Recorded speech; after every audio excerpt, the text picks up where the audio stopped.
So, not just DC, Warner Brothers. We thought this was going to happen. And we thought that Warner Brothers Discovery would be selling to NBC Universal as well, or potentially at the very least. This would be a boss move by Universal. Can you imagine Epic Universe's brand new parks? And then you've got Batman and Superman, DC Land as well. That would You think be they'd let Comcast do that? I don't know. Who else is going to buy it? Who else can buy it? This is the name that keeps popping up. They can merge next month too. My guess is it probably most likely merge would be Paramount and Warner Brothers, and not the other way around. Well, no, this is the talk of Hollywood. So this but how often is Hollywood right? Well, we've been saying that they were probably going to sell for ages, or merge anyway at the very least, and now they're parroting that, but they're naming. Now they're naming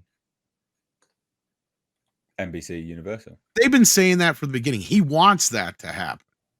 This is the guy that's been saying that from the beginning. We've all pushed against that, saying the FCC is never going to let Comcast own Warner Brothers and Universal at the same time. Two of the biggest studios, no, not going to happen. We were all surprised Disney was able to get away with buying Fox, but Disney isn't as big as Universal. See, that's the difference. Yeah, I don't know. I mean, well, maybe just DC then. Maybe parts of it. I don't know. I don't think Zaslav will sell off DC. That's the one thing they got.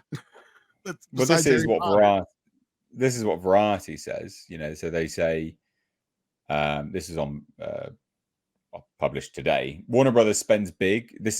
I don't understand why this budget is as big as it. Joker 2 has a budget of $200 million. By the way, guys.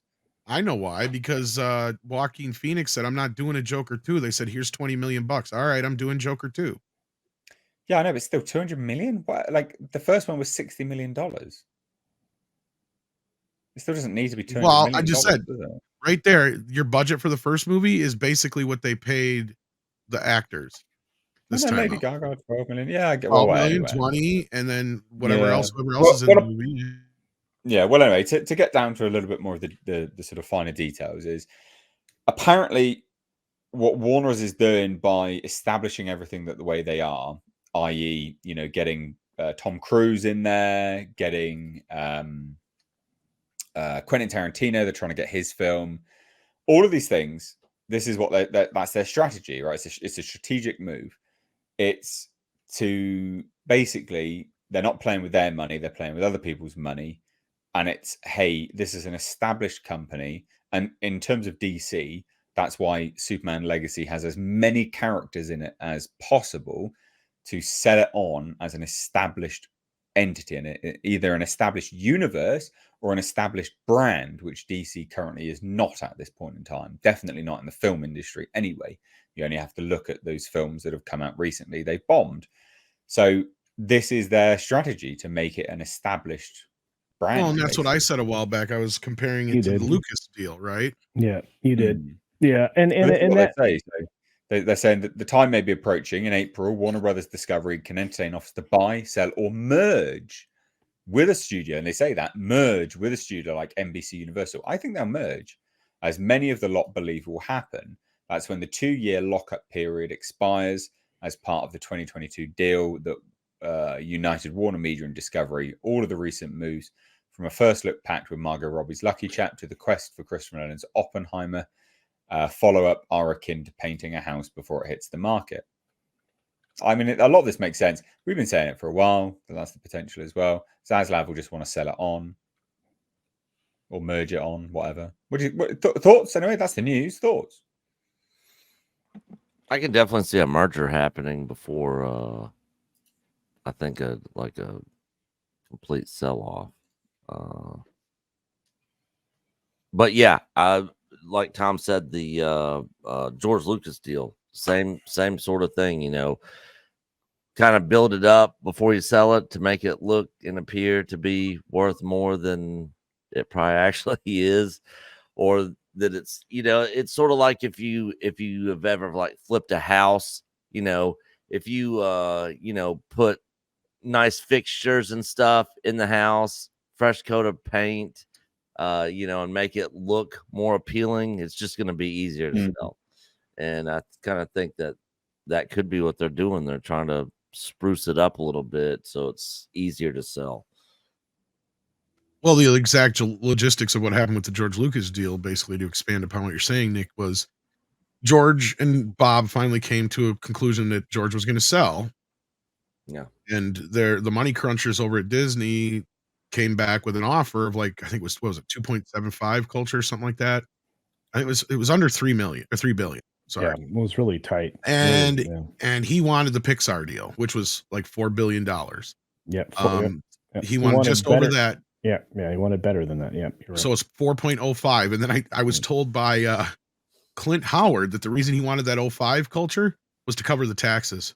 That makes sense. Yeah. Makes sense. Anyway, so they went back, and Bob come back to George and goes, if you can get a bunch of movies in going, like just in pre-production, get a bunch of people signed up, get somebody in as a CEO of the company, we can maybe bump that up to the 4.05 billion. So what did George do? George went out and hired Kathleen Kennedy to run Lucasfilm.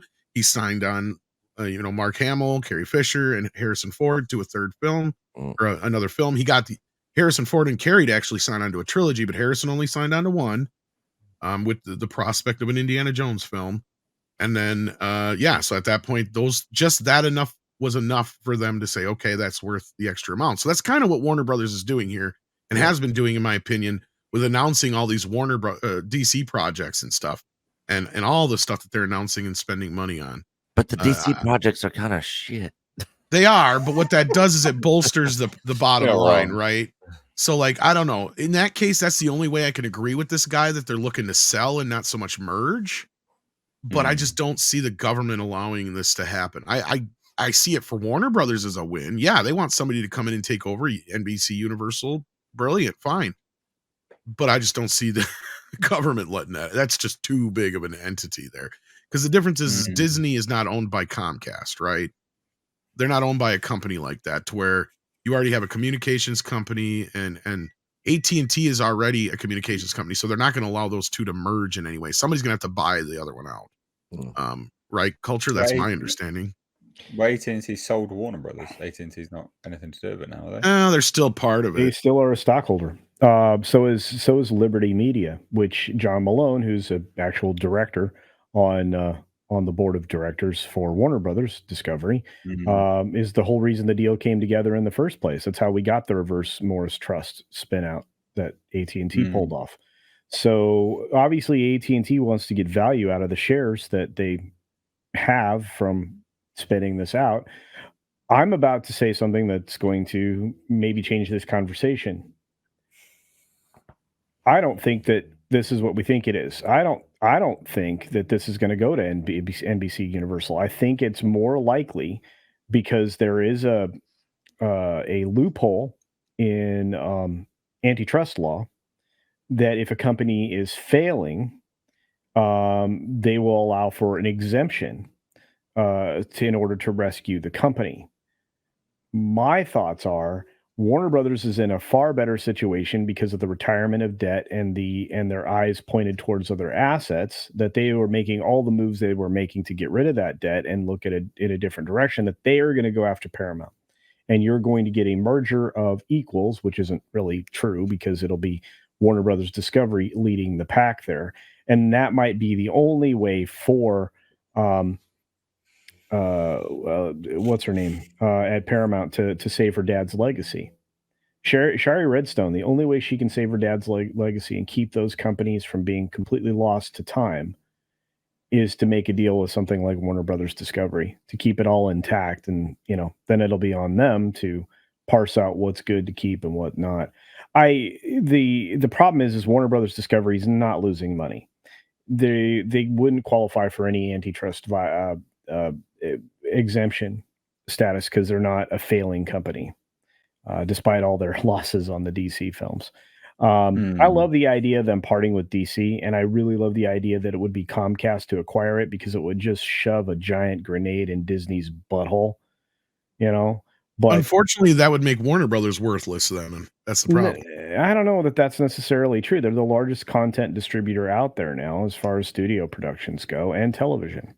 That's a big chunk, though, of their because they don't own Harry Potter. They just got the license. Right, but Right. they also have a great relationship with J.K. Rowling that I imagine, since they're already greenlit on projects, they'll be able to keep intact. Plus, that those rights are busted up between them and Comcast. So, like I said, if anything, I would expect the there to be a lot more leniency on a Paramount Warner thing than there would be on a Comcast thing. But if you're looking for another buyer, now look at a technology company. Apple doesn't have what they want, and media has just been kind of a plaything for them. They don't really take the Apple Plus thing seriously. True. So, MGM got picked up by Amazon. What, a year and a half ago, 18 months ago, they started that process. So, I think that when this That's period, another thing that people aren't even Culture. I just want to say because yeah, Amazon and Warner Brothers have been buddying up a lot lately. I don't know if you've noticed. yeah, that's more about their content production ability. I think Amazon wants to get out of content production and just release content through their studios. I think that's what their initial thoughts were when they Well, acquired not just that, MGM. like WB releases all their Amazon Yeah. original movies onto disc and stuff, for Yes. instance. And they've been using Warner Brothers for their MGM catalog. Yeah.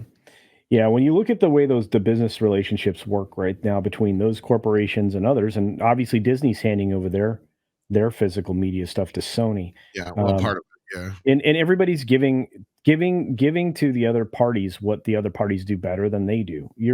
I've never seen this kind of cooperation in Hollywood. Since, well, you probably have to look way back to the Depression before you'd seen anything like this. But I anticipate everybody's going to try to, survive. And just like with the streaming services, they're going to have to aggregate in some way or another. So just step back and look at the dollars and cents and look at how the laws work. And I think the best shot would be Paramount and Warner Brothers Discovery getting together. Because again, I'm with Tom. Since Warner's not a failing entity, there can't be an argument made for that acquisition to be successful. Because Paramount's on their last, like they're dead, dying in real time. Like we're watching, they're dead. Yeah, they're going faster than like Orion was in the early '90s. Like Orion, it took a few years. Like this is happening in like under like because they started late like early last year. They weren't doing too shabby, but then it just started falling off a cliff. I got a guy who watches the Paramount stock very closely. He's let me know, but yeah, it's been down to like what $12 now. It's dumb. When I last looked at it, I was like, this thing's going to get under $10, and then it's going to be punch the panic button. Wow. Sony another player in this. Apple's another possible player in this. Keep those guys in mind. No, I don't think Sony has any money to make any major moves, but they're still in better shape than a lot of the other studios. We just need to remember that. Yeah. As we speak at this moment, the Class B stocks for Paramount Global are at $11.74 and going down. Oh shit, less than I thought. Yeah. That's what I'm saying. It's happening like they firing people like almost every day. Yeah. Right? Like it's getting bad. And that's the other thing. Right. Sorry, I know you want to end this, Nate, but just one more thing on the Paramount thing. Paramount, the thing that Zasloff wants Paramount mainly for has nothing to do with Paramount, but has to do with CBS and the sports part. He wants those sports contracts, and he wants a network in CBS. And to me, that's what makes more sense. But again, we'll have to wait and see how this pans out next month when they can finally start entertaining these deals. I'd also heard that Warner had pulled out of the Paramount deal, so who knows? I don't know if they legally could even make an offer yet. That's why. Well, yeah, I think it's all verbal stuff at this point in time, isn't it? They're no official. They can't officially do anything, I don't think. That's what I'm saying. Yeah. Well, there you go. I'm not a financial guy, so don't take my word on it. TriStar and Orion back in the day were great. In the 80s. I do think it was interesting, and I think there's definitely merit for DC being set up as an established product ready for a sale for sure. I think that there's a lot of weight for that. I mean, the amount of cameos that are in Superman Legacy alone, I think, speaks volumes to that.